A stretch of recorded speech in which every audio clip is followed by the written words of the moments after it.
Fitting to close off our first ever running week and our kickoff celebration of 50 years of New York Roadrunners with the New York Mini. 50 years ago when New York Roadrunners began on June 4th, 50 years ago yesterday, women were nowhere in sight in the sport of distance running, and it would have been considered heresy that women would go out and run hard and run long.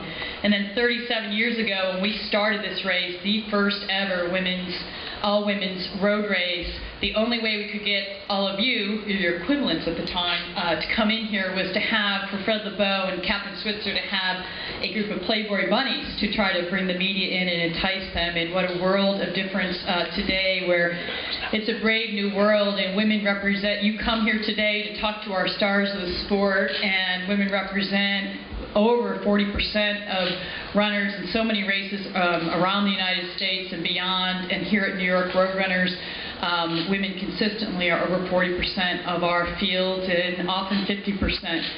So we're in a whole different place today at a time when New York Roadrunners began. You didn't see women in business, you didn't see women in politics, you didn't see women at the forefront of the sport of long distance running, and today we have women doing all those things and more, and we're so proud that New York Roadrunners has had an opportunity to open the door for these women. So I thought what would be fitting to kick off today, since this race is so, what's so important to us as part of this race is our history.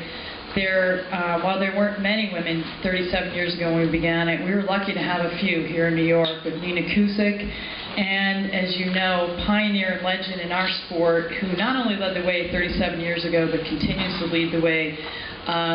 We are so pleased to welcome Kathrine Switzer, who not only is here to, as always, cheer everybody on, but will be here to compete in her age group. And no, you're still going strong, Kathrine, and inspiring all of us. So come on up and say a few words.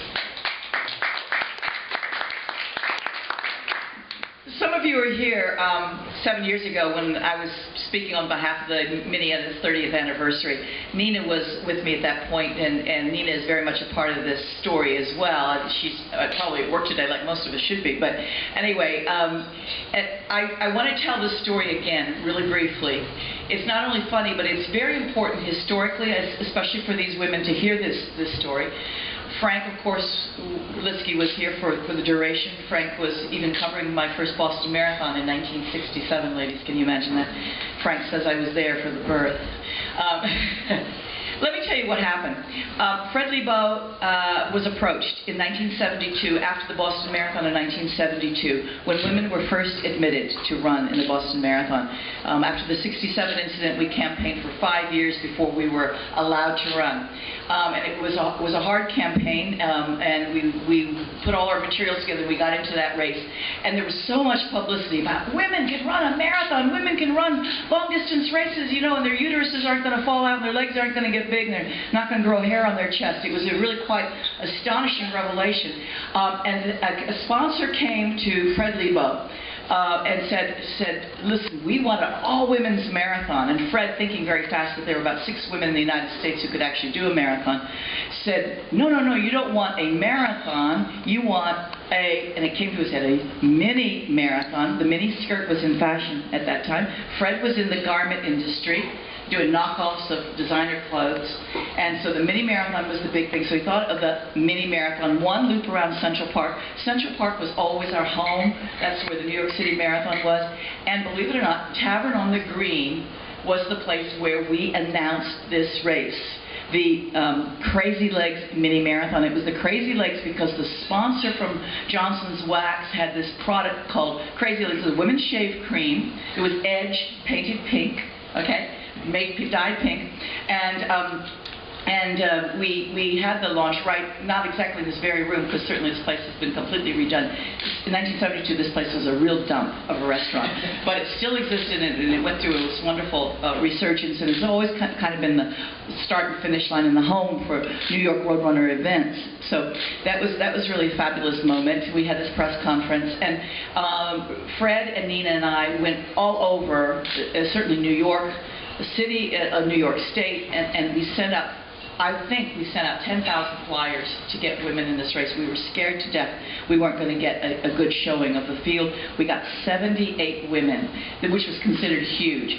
But the remarkable thing is, of course, it was the first ever women's-only road race in the world.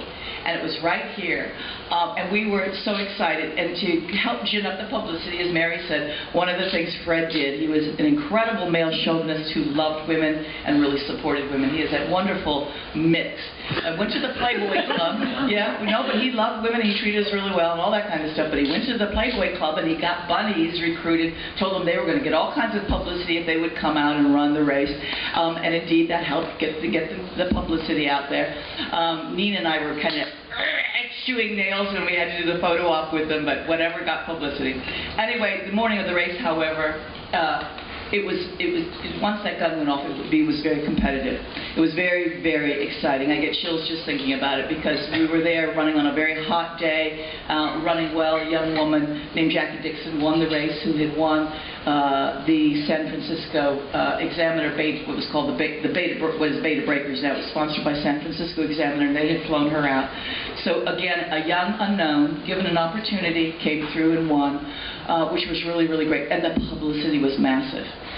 So that was really the start of this amazing, wonderful event. It's gone through several different sponsors, but not a lot, because this is a wonderful race to sponsor.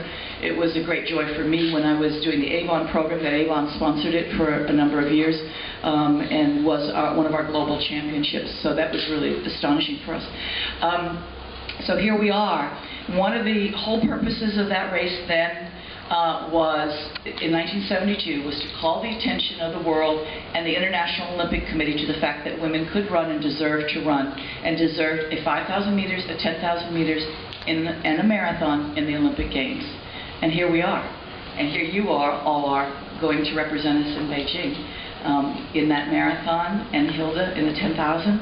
And what a fabulous triumph it is. And Mary, you and the New York Roadrunners, what a fabulous triumph to bring our team here today. So thank you all, and congratulations, ladies. We're really looking forward to seeing you on Saturday.